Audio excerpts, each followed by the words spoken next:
Imagine an audience cheering, the spotlight shining, and a performer giving their all, only for the stage to become their final resting place. Tonight, we explore 30 performers and actors who tragically died live on stage, unforgettable and haunting moments in the history of entertainment. Molière, one of the greatest playwrights in French history, lived his entire life devoted to the stage, and it was the stage that claimed him.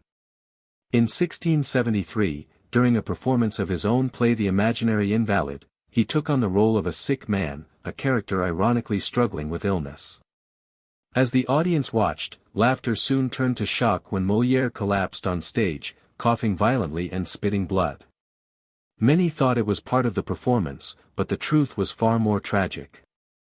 He was gravely ill with tuberculosis and passed away shortly after being carried home. His death became one of the most haunting examples of an artist literally giving his last breath to theater. Leonard Warren was one of the most celebrated baritones of the 20th century, a shining star of the Metropolitan Opera.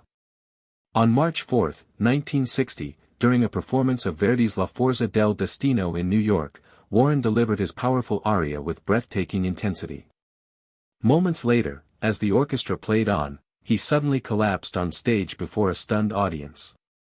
At first, many thought it was part of the drama, but silence soon fell as the truth became clear.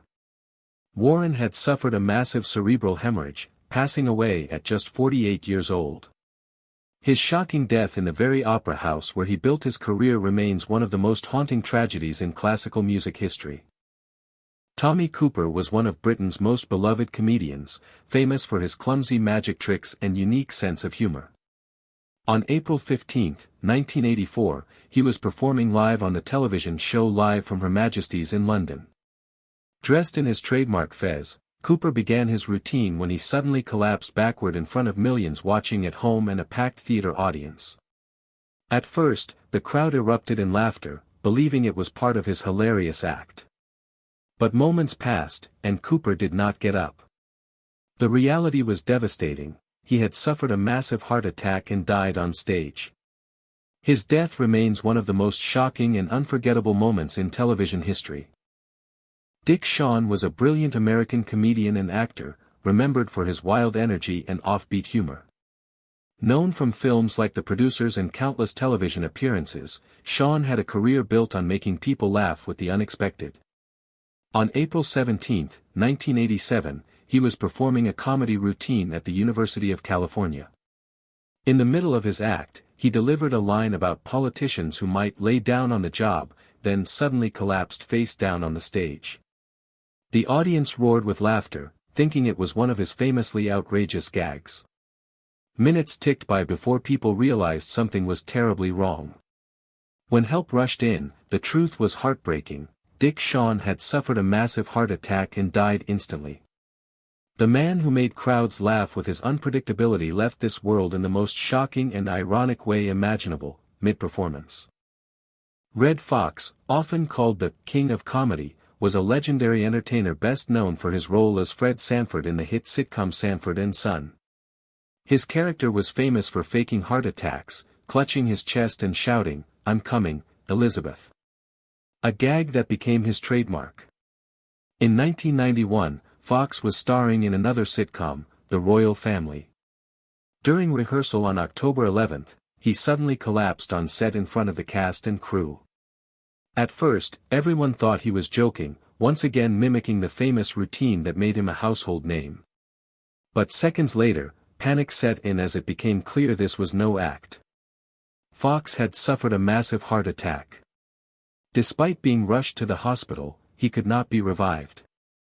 His shocking death at age 68 was tragically ironic, art and reality cruelly colliding in one unforgettable moment.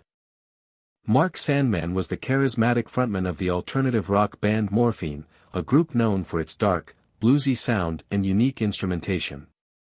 With his deep voice and two-string slide bass, Sandman captivated audiences with music that was both haunting and unforgettable. On July 3, 1999, during a performance at the Giardini del Principe in Palestrina, Italy, the band was in the middle of a song when tragedy struck. Sandman suddenly collapsed on stage in front of a shocked audience. At first, many thought it might be part of the dramatic performance, but panic soon spread as he failed to move. He was rushed to the hospital, where doctors confirmed he had suffered a fatal heart attack at only 46 years old. His sudden death ended both the concert and the future of morphine, leaving fans around the world stunned and heartbroken by the loss of such a unique talent. Owen Hart was one of the most gifted professional wrestlers of his generation, admired for his skill, charisma, and dedication to entertaining fans around the world. A member of the legendary Hart wrestling family, Owen competed in WWE throughout the 1990s, earning respect as both a hero and a villain in the ring. On May 23, 1999, during the Over the Edge pay-per-view event in Kansas City, he prepared for a dramatic entrance, descending from the rafters as part of his Blue Blazer character. But something went horribly wrong. The harness malfunctioned, and Owen fell more than 70 feet into the ring, in full view of a live audience and millions watching on television. Despite desperate medical efforts, he was pronounced dead shortly after. Only 34 years old, Owen Hart's shocking death remains one of the darkest and most heartbreaking tragedies in professional wrestling history. Joe Byrne was a passionate rock musician whose love for performing was evident every time he stepped onto the stage. Known for his energy and dedication, he gave his audiences everything he had. In 2007, while performing live, Byrne's show took a devastating turn. In the middle of his set, he suddenly collapsed in front of shocked fans. At first, many thought it might be part of the performance, but within moments it became clear that something was terribly wrong. Paramedics rushed to the scene and tried to revive him, but Joe Byrne had suffered a fatal heart attack. His sudden passing left his bandmates, fans, and the music community heartbroken. For those who were present, the memory of a musician pouring his heart into his craft one moment and gone the next remains haunting, a tragic reminder of how fragile life can be, even under the spotlight. Leslie Harvey, the talented guitarist of the Scottish blues rock band Stone the Crows, was known for his soulful playing and electrifying stage presence. In the early 1970s, the band was gaining attention for their raw energy and emotional performances, with Harvey's guitar work at the heart of their sound. But on May 3, 1972, during a concert in Swansea, Wales, tragedy struck. As Harvey stepped onto the stage and reached for a microphone, he was suddenly electrocuted. Faulty wiring and inadequate grounding had turned the equipment deadly. In front of the horrified audience and his fellow bandmates, Harvey collapsed. Despite desperate attempts to save him, he died almost instantly at just 27 years old. His shocking death not only cut short a promising career but also devastated the band, who never fully recovered. Leslie Harvey's legacy lives on through his music, but his story is a chilling reminder of stage dangers. Choi Jin-young was a beloved South Korean actor and singer, admired not only for his talent but also for his charm and youthful energy. Rising to fame in the 1990s, he built a loyal following with his music career and appearances in television dramas. He was also the younger brother of famed actress Choi Jin-sil, which kept him constantly in the public eye. But behind the spotlight, Choi Jin-young struggled with deep personal pain. After the devastating death of his sister in 2008, he found it increasingly difficult to cope.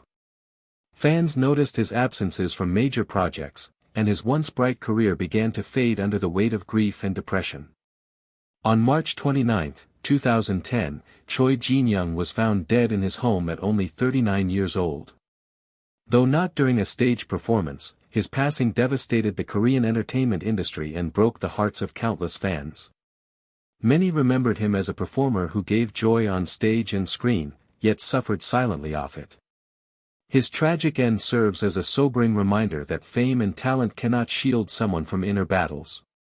Choi Jin-young's legacy lives on through his work, but his story remains one of heartbreak. Brandon Lee, the son of martial arts legend Bruce Lee, was a rising star in Hollywood with a promising career ahead of him. In 1993, he landed the lead role in the dark, gothic film The Crow, a project that was set to establish him as a major actor. But during filming on March 31, tragedy struck. In one of the movie's final scenes, Brandon's character was supposed to be shot. Due to a fatal mishap with the prop gun, a real bullet fragment was lodged in the barrel. When the gun fired, it struck Brandon in the abdomen. Cast and crew initially believed it was part of the performance until chaos erupted on set. Rushed to the hospital, Lee passed away hours later at just 28 years old. His untimely death cut short a brilliant future and remains one of Hollywood's most haunting accidents.